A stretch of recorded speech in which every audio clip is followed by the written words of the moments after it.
Yeah, welcome. I am Brother Jimo Joseph, popularly known as Minister Gospel Orator.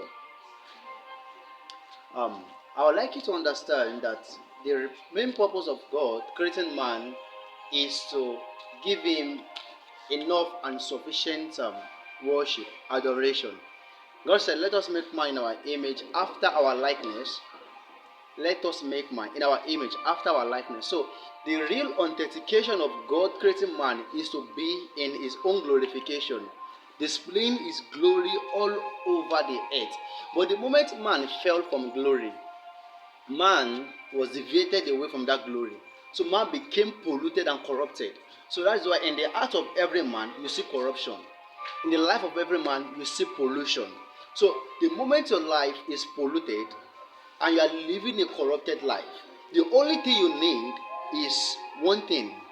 Ephesians chapter 5 verse 24, that he might sanctify it, that he might sanctify. So that means there is a sanctifier we all need, and that sanctifier is Christ. So when your life is polluted, you are living a corrupted life, what you need is Christ. How do you know a man living a corrupted life? How do you know your life is polluted? When you are living continuously in sin, when you keep living without giving reference to God. Romans chapter 1 verse 20 or 28, it says, they know the counsel of God, they know the judgment of God, they know the righteousness of God, but they hold it in unrighteousness. They decided to say, God, just stay aside. So the moment you keep God aside in your journey in life, your ministerial journey, academical journey, marital journey, name your journey, in as much as you have kept God away from your journey, can I tell you something? You are living a corrupted life and a polluted life. So the only way out is when you are able to come to God, who is able to deliver you, who is able to renew you.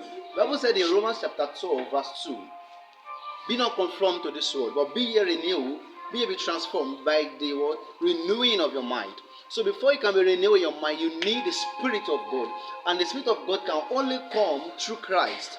So when the Spirit of God is not in a man, the man begins to live a corrupted life and a polluted life. So my very question for you now, before we are going to be meeting next time, is, are you sure you're not living a corrupted life? Is your life not polluted? Have you been to the one who can sanctify? Have you been sanctified? Are you purified, that he might present it unto himself a glorious church, without blemish, without reproach, holy? So are you a glorious church? Are you a glorious Christian? That question should be answered within yourself. Meaning that if the rapture takes place or you close your eyes in death, will you get to that blessed home? Will you get to that heaven? That place that has been prepared for those who, live a life worthy of emulation, a life worthy of presenting themselves holy and righteous before Christ. My beloved brethren, Christ is coming. My beloved brethren, Christ is coming. And if Christ should come, where will you be? Where will I be? So the best thing and the best place for us to be is heaven, heaven, heaven, heaven, heaven. Everything you are thinking that the world will give to you will pass away. But you will remain and face the judgment. I must see you in heaven because I am going to heaven. See you next time.